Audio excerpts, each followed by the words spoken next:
यौन शोषण के आरोपों में घिरे बाबा चैतन्यानंद सरस्वती अभी तक पुलिस की पकड़ से दूर है। बाबा की तलाश में पुलिस लगातार ऑपरेशन चला रही है। उत्तराखंड, हरियाणा, उत्तर प्रदेश और राजस्थान तक फैले ठिकानों पर उनकी तलाश की जा रही है। बाबा चैतन्यानंद सरस्वती पर यौन शोषण और फर्जीवाड़े के गंभीर आरोप लगे हैं। उनके खिलाफ 5 FIR दर्ज है और दिल्ली पुलिस उनकी तलाश कर रही है।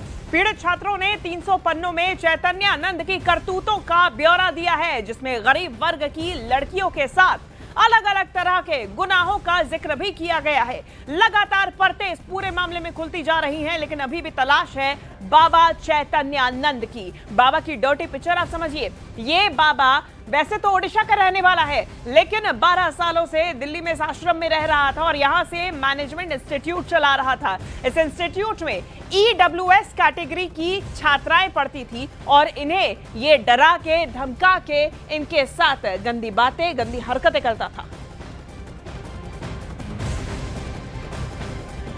लेकिन अब ये बाबा बचने वाला नहीं है, क्योंकि यौन शोषण के आरोपों से घिरे बाबा चैतन्यानंद सरस्वती पर कानून का शिकंजा लगातार कसता चला जा रहा है। जहां एक तरफ दिल्ली पुलिस ने बड़ी कार्रवाई करते हुए बाबा चैतन्यानंद से जुड़े हुए ट्रस्ट के 18 बैंक खातों को सीज कर दिया है, तो वहीं 18 FD में जमा करीब 8 करोड़ रुपयों को भी फ्रीज कर दिया गया है। इसके अलावा गिरफ्तारी से बचने की बाबा की चाल भी अब कामयाब नहीं हुई और दिल्ली की पटियाला हाउस कोर्ट ने बाबा की अग्रिम जमानत की याचिका को खारिज कर दिया है। इसी के बाद उम्मीद की जा रही है कि बाबा बहुत जल्द ही दिल्ली पुलिस की गिरफ्त में आ जाएगा।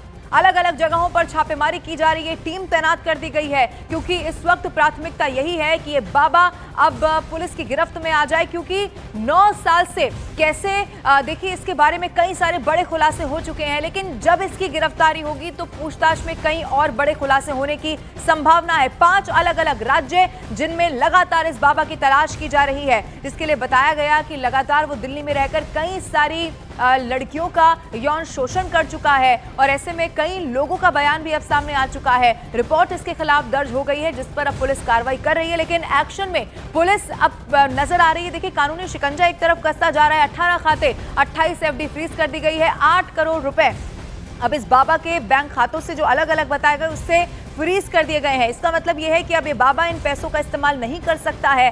इसके अलावा देखिए, वो 5 राज्य कौन से आपके टेलीविजन स्क्रीन पर आपको दिखा रहे हैं, दिल्ली, हरियाणा, राजस्थान, उत्तर प्रदेश, उत्तराखंड, यानी कि ये वो राज्य है जहां पर ये बाबा हो सकता है। क्योंकि कई बार ऐसी खबर भी सामने आई कि पुलिस से बचने के लिए भेष भी बदल रहा है, लेकिन बहुत दिन तक ये कानून से दूर नहीं रहेगा, ये पुलिस का दावा है।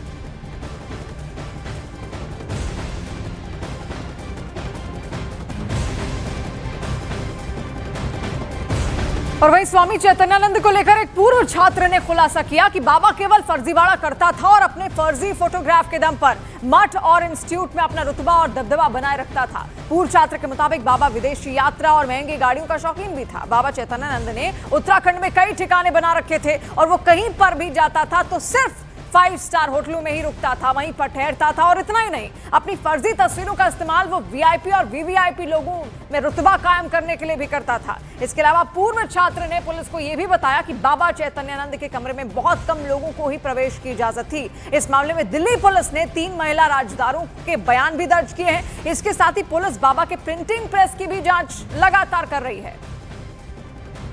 देखिए किस तरीके से बाबा के काले चिट्ठे सामने आए हैं, काले कारनामे सामने आए हैं। अश्लील हरकतें, महिलाओं के साथ अश्लील दुराचार यहां पर उसकी ओर से किया गया और ऐसे में उसके कई सारे खाते यहां सीज कर दिए गए हैं। छात्राओं ने खुलकर अब अपनी बात यहां पर सामने रखी है। इसके अलावा कई सारे ऐसे राजदार भी हैं जो बाबा के आसपास इर्द गिर्द हर वक्त, हर क्षण घूमते रहते थे। अब उनको भी खोज कर उनसे पूछताछ की जा रही है कि आखिर बाबा चाहता क्या था, किस तरीके से ब्लैकमेल उसकी ओर से महिलाओं को किया जाता था, छात्राओं को किया जाता था, और ताकि उस पर शिकंजा कसना आसान यहां पर हो सके। कई तो ये भी कहते हैं कि उसके कमरे में हर किसी को इजाजत यहां पर नहीं थी। इसके अलावा बाबा फोन का इस्तेमाल भी बहुत कम करता था और यही कारण है कि उसको ट्रेस करने में थोड़ी तकलीफों का सामना जरूर करना पड़ रहा है, लेकिन उसके जितने समर्थक यहां पर रहे हैं, जो उसके सहयोगी हो सकते हैं, उनकी भी पूछताछ यहां पर लगातार हो रही है। उनको भी ट्रैक करने की कोशिश पूरी तरीके से यहां पर की जा रही है। लेकिन आप सोचिए कैसे ढोंग करता था बाबा यहां पर, और ऐसे में 9 सालों तक इसने अपने डर्टी गेम को जारी रखा, छात्राओं को परेशान किया।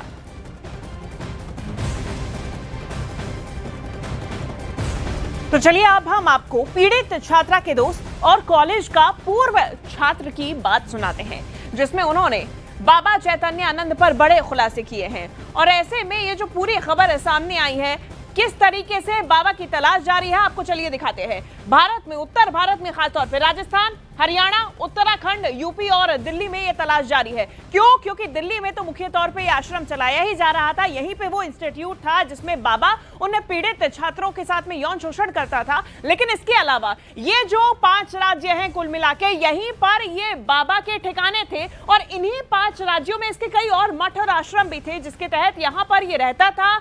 यहाँ पे कई बार इन छात्राओं को भी लेकर आता था जबरदस्ती। यदि वो छात्राएं नहीं आती थी तो फिर उनके सर्टिफिकेट्स तक अपने पास रख लेता था। इस तरीके से धमकी दी जाती थी। हरियाणा, दिल्ली, उत्तर प्रदेश, उत्तराखंड, राजस्थान, ये 5 वो राज्य हैं जहां पर लगातार पुलिस दबिश दे रही है। कई जगहों पर छापेमारी की जा रही है और बाबा की तलाश जारी है। अभी तक में जो सामने आया है वो ये है कि दिल्ली में जो इसका ठिकाना था, यहां से कई फर्जी नंबर प्लेट्स भी बरामद हुई है। जो यूएन एम्बेसी की फर्जी नंबर प्लेट है वो भी इसी बाबा की गाड़ी में लगी हुई थी।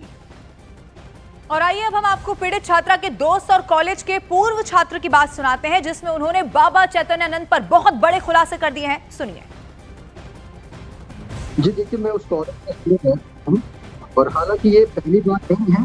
इससे पहले भी कई बार ऐसे दरमियान हो चुके हैं लोगों के साथ, फीमेल स्टूडेंट के साथ, जहाँ पे नॉर्मली बच्चे अपना दर्द बयान नहीं कर पाते थे। साथ उस समय इतनी ज्यादा लोगों को पावर नहीं थी या हिम्मत नहीं थी, जिसके चलते वो लोग अंदर ही अंदर घुसते रहते। और ये इस बार जो चीजें हुई हैं, साथ इन 17 बच्चों ने एक साथ यूनिटी बना के इस चीजों को लेकर हाईलाइट के साथ ये मुद्दा इसलिए बाहर आया है। इससे पहले भी लोगों ने शिकायतें की है, पुलिस स्टेशन में बहुत सारी कंप्लेंट्स हैं, इनके अगेंस्ट में कई तरह की कंप्लेंट्स हैं जहाँ पे की गई हैं, बच्चों के थ्रू भी की गई है, जिसके साथ हैरेसमेंट उन्होंने भी की हुई है, बट सुनवाई नहीं हुई है। लेकिन इस बार उन 17 लड़कियों को धन्यवाद, क्योंकि उनके माध्यम से इस केस को एक नई ताकत मिली है। दिल्ली के घिनौने बाबा की जो काली करतूत सामने आई है, उस पर न्यूज 18 इंडिया सबसे बड़ा खुलासा करने जा रहा है। हमारे साथ तो उस इंस्टीट्यूट के, वसंत कुंज के उस इंस्टीट्यूट के एक पूर्व छात्र न्यूज 18 इंडिया पे लाइव मौजूद हैं। और ये छात्र इसलिए भी सबसे ज्यादा महत्वपूर्ण हो जाते हैं क्योंकि 2016 में इस पार्थ सारथी नाम के जो बाबा है, जिसके खिलाफ दिल्ली के वसंत कुंज पुलिस स्टेशन में छेड़खानी की जो FIR दर्ज हुई थी, उस दौरान जो पीड़िता की इन छात्र ने, जो न्यूज 18 इंडिया पे इस वक्त मौजूद हैं, उन्होंने काफी मदद की। ये पार्थ सारथी की सारी काली करतूत के बारे में पूरा कच्चा चिट्ठा जानते हैं। तो सबसे पहले हम इनसे सीधे बात करते हैं। हम आपसे ये जानना चाहेंगे कि आप किस वक्त इस इंस्टीट्यूट में स्टडी करने के लिए आए थे सबसे पहले? जी 2010 के बाद में आया इंस्टीट्यूट में। तो तब ये पार्थ सारथी वहां पे किस पद पे काम कर रहे थे? As a trustee. तो किस तरह की इस गतिविधि थी इस बाबा की जब आप आए, आपने 2010 में देखा? क्या अंदर कोई दफ्तर मिला हुआ था? क्या पद थी? क्या डिजिग्नेशन इसकी थी? देखिए, हालांकि जब ये इस कॉलेज में मैं आया हूँ उस समय तो एडवर्टीजमेंट के थ्रू जो टेलीकॉलर्स होते थे वो फोन करते थे स्टूडेंट को और इस कॉलेज में एडमिशन लेने के लिए। सो ये PGDM और MBA कोर्स कराता था, बट एक PGDM डिग्री प्रोवाइड करते थे। और ये सिंगड़ी मठ का ये कॉलेज था और ये वातावरण बहुत अच्छा था।